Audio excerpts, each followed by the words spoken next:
오늘 본문은 시편 기자의 모습을 통해서 하나님의 말씀을 사랑하는 자가 갖는 태도가 무엇인지 우리에게 교훈해 주고 있습니다. 본문의 시편 기자는 하나님의 말씀을 사랑하는 자였습니다. 159절 말씀 이렇게 기록되어 있습니다. 내가 주의 법도들을 사랑함을 보옵소서. 여호와여 주의 인자하심을 따라 나를 살리소서. 시편 기자는 하나님께 내가 주의 법도들 즉 말씀을 사랑함을 보옵소서라고 간구하고 있습니다. 사람의 마음과 생각을 아시고 중심을 보고 계신 하나님께 내가 하나님의 말씀을 사랑함을 보십시오라고 간구한다는 것은 그만큼 그가 전심으로 말씀을 사랑한다는 것을 증명하는 것입니다.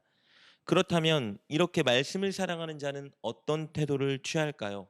첫째, 하나님의 말씀을 사랑하기 때문에 그 말씀을 잊지 않고 늘 가까이 합니다. 153절 이렇게 고백합니다. 나의 고난을 보시고 나를 건지소서. 내가 주의 율법을 잊지 아니함이니이다. 157절에서도 이렇게 고백합니다. 나를 핍박하는 자들과 나의 대적들이 많으나 나는 주의 증거들에서 떠나지 아니하였나이다.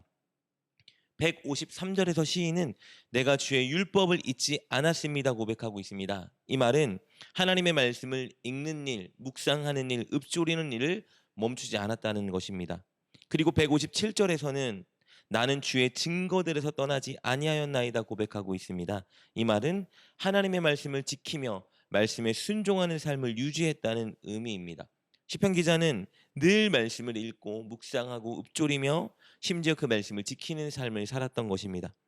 누군가를 사랑하면 그 사람을 잊지 않고 생각하게 되죠. 그 사람을 만나고 싶고 만나게 되고 그 사람이 좋아하는 일에 힘쓰게 됩니다. 마찬가지로요. 말씀을 사랑하면 말씀을 잊지 않고 말씀과 시간을 보내며 말씀을 지키게 됩니다. 시편 기자는 진정 말씀을 사랑했습니다. 말씀을 사랑한다는 것은 그 말씀을 주신 하나님을 사랑하는 것입니다. 그리고 그는 하나님의 말씀을 사랑하는 자에게 하나님의 구원이 임할 것을 확실히 믿었습니다. 그래서 하나님께 이렇게 간구하는데요. 154절, 155절입니다. 주께서 나를 변호하시고 나를 구하사 주의 말씀대로 나를 살리소서. 구원이 악인들에게서 멀어짐은 그들이 주의 율례들을 구하지 아니함이니이다. 154절과 155절을 통해서 시인은 하나님의 말씀을 사랑하는 자에게 하나님의 구원이 임한다는 것을 분명히 밝히고 있습니다. 154절에서 하나님의 말씀을 사랑하는 자신을 하나님의 말씀에 기록된 대로 살려달라 간구하고 있습니다. 이렇게 간구하는 것은 말씀을 사랑하는 자를 하나님이 구원해 주신다는 진리를 확신하기 때문입니다.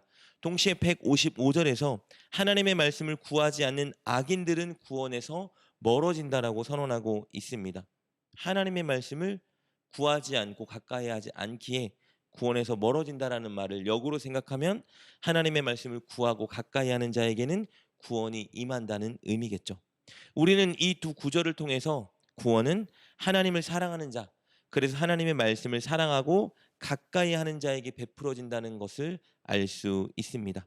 이렇게 시편 기자는 하나님의 말씀을 사랑했기 때문에 하나님의 말씀을 늘 가까이 했고 말씀을 지켰고 그래서 구원을 확신할 수 있었던 것입니다. 그리고 하나님의 말씀을 사랑하는 자가 취하는 두 번째 태도는요. 악한 일을 혐오한다는 것입니다. 158절 말씀입니다. 주의 말씀을 지키지 아니하는 거짓된 자들을 내가 보고 슬퍼하였나이다. 시편 기자는 하나님의 말씀을 지키지 않는 거짓된 자들을 보고 자신이 슬퍼했다라고 고백하고 있는데요. 여기서 이 슬퍼하다라는 말을 원어로 살펴보면요. 구역질하듯 역겨움을 느낀다라는 의미입니다. 즉 시편 기자는 하나님의 말씀을 지키지 않고 악한 일을 행하는 자들을 보고 메스꺼움을 느꼈던 것입니다. 이 고백은 시인이 단순히 악한 자들을 정죄한다는 의미로 보기보단 그만큼 시인이 하나님의 말씀과 상충되는 죄와 악한 행위를 혐오한다는 의미를 가진 것입니다. 왜 이런 반응이 나타날까요?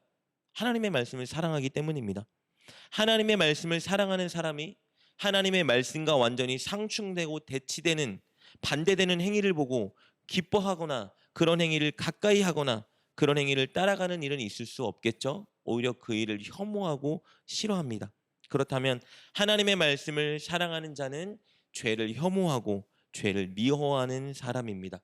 거짓말하고 사기치고 음란하고 남을 정죄하고 미워하고 우상숭배하는 이런 행위들을 미워하고 멀리하는 사람입니다. 이렇게 하나님의 말씀을 사랑하는 사람은 죄를 짓는 사람들과 죄를 지을 수 있는 현장에 동참하지 않습니다. 죄를 짓는 분위기에 휩쓸려가지 않습니다. 오히려 그런 사람들과의 자리와 분위기를 떠나 하나님의 말씀을 가까이 하는 자리에 서게 됩니다.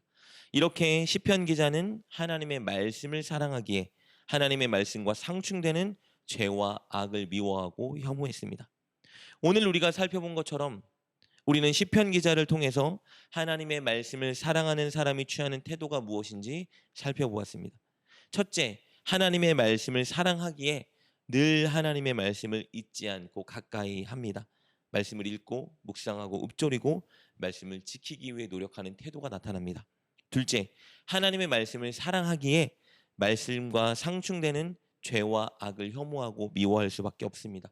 그래서 죄를 지을 수 있는 환경과 자리에 나아가지 않고 죄악된 행동을 멀리하게 됩니다.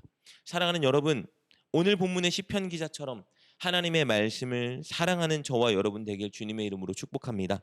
말씀을 사랑하기에 늘 말씀을 가까이 하며 지키기에 힘쓰는 여러분 되십시오. 그리고 말씀을 사랑하기에 죄와 악한 행위를 혐오하고 멀리하는 여러분 되십시오. 끝으로 그렇다면 우리가 하나님의 말씀을 어떻게 사랑할 수 있을까요? 오늘 본문의 시편 기자가 보여주고 있는 태도, 즉 하나님의 말씀을 사랑하는 자들이 취하는 태도를 취하기 위해 노력하면 됩니다. 말씀을 늘 가까이 하기 위해 노력해 보십시오. 읽고 묵상하고 읊조리고 지키려 할 때 우리는 분명히 말씀을 사랑하게 될 것입니다.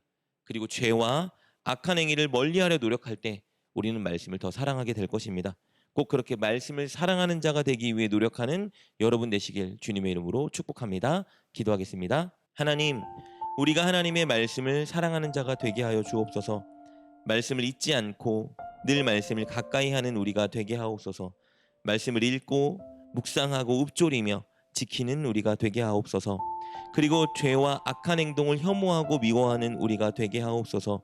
죄짓고 악한 행동을 하는 자와 동행치 않게 하시고 죄짓는 자리와 분위기를 멀리하게 하옵소서. 그렇게 날이 가면 갈수록 하나님의 말씀을 사랑하며 구원을 확신하는 우리가 되게 하옵소서. 예수님의 이름으로 기도드립니다. 아멘.